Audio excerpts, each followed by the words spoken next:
The Franciscan values came to be known to us. Of course, they were there implicitly from the very beginning in terms of accepting each other, loving each other, caring for each other, caring for the poor, caring for you name it, and never putting people down. I think that came through in the teaching before the Franciscan values became talked about so much. The thing is, we didn't know a lot about St. Francis. We knew that he was our founder. But since there are so many translations from the Italian about his life, we're learning more about Francis and also about Clare. And I would say that the poverty of Francis and one of the St. Teresa's foundresses, Mother Leo, said that no girl should be kept from a college education if she had the desire to be educated. So in the early days, and I think beyond too, there were a lot of scholarships given, and many of the girls came from, well, like middle income, and so we tried to build on that as far as educating these girls in Franciscan values. I think the Franciscan values were very much the values in my home. Great love of the Blessed Sacrament and of the Blessed Mother, the Church, and the poor. We were rather poor, but my mother and father always found someone they could help.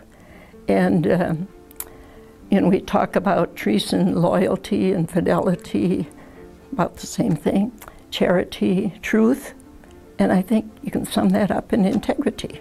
And it seems to me that the Franciscan values at St. Teresa's were caught rather than taught.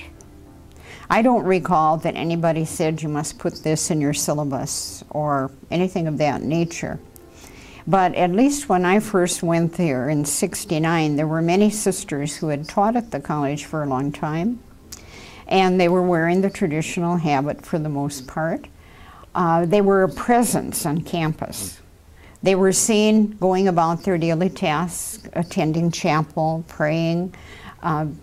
Not only that, but they were well-educated women.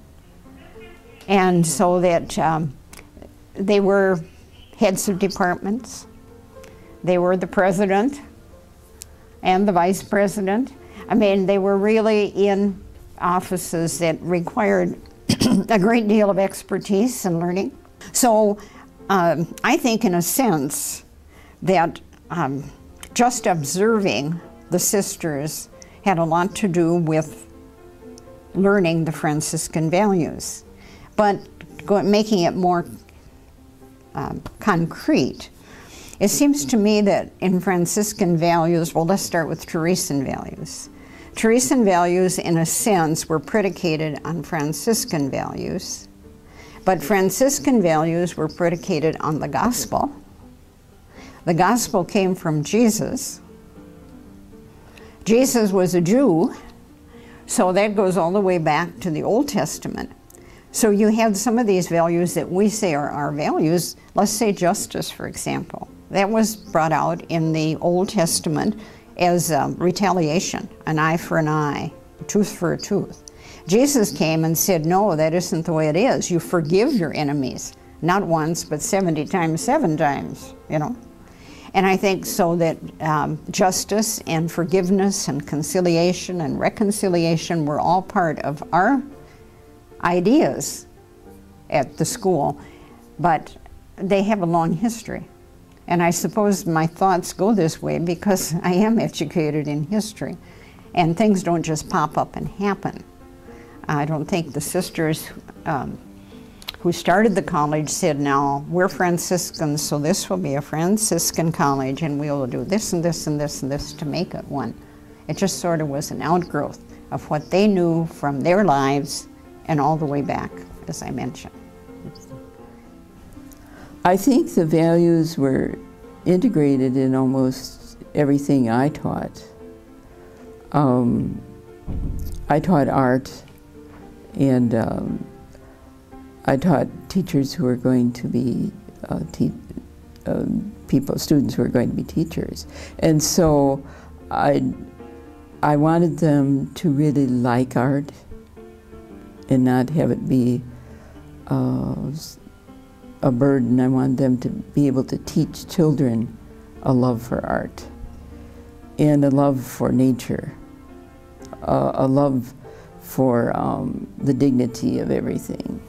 And as I got more and more into St. Teresa's, and as I studied here and there, I took a summer thing at Notre Dame. I went to school for a year at Greeley in Colorado.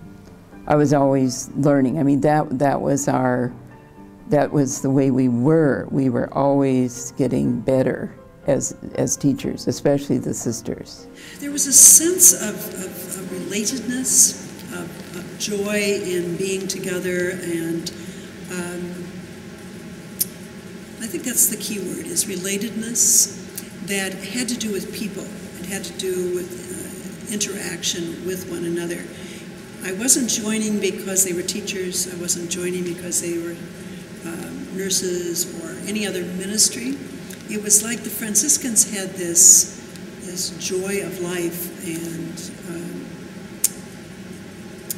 a spirit that was different than either of the others. And I loved the sisters that I had. But there was just a spirit that continues, that has to do with relationship. Theirs with God and theirs with one another. And St. Francis often, and I mentioned this in the talk, St. Francis lived in a time when the Benedictines were very large, and they're a great group. I have many Benedictine friends. But they were in the monasteries, in a way they left the world and they were in the monasteries. Francis said, we should be in the world. We should be in the marketplace. We should be relating to people. And that was a whole different way of life than the monastic theology. The respect and reverence for the individual person, created by God, you know, all of us, in His image and likeness. So we really have a respect. And Francis called it a reverence, which I like that word, to reverence every person, their race, color, or creed. And now when we have more and more opportunity for that. But even in my day there, we had many opportunities to work with the blacks, it seemed at that time, were primarily the ones that we would have opportunities to serve in different places. But that reverence for the person, and that would come into the idea of prayer. You know, we would pray for all of our brothers and sisters, and all of God's creations, canticle of the creatures, that praise God for sun, moon, stars, wind, rain, water, fire, everything God has created. You know, it's so wonderful.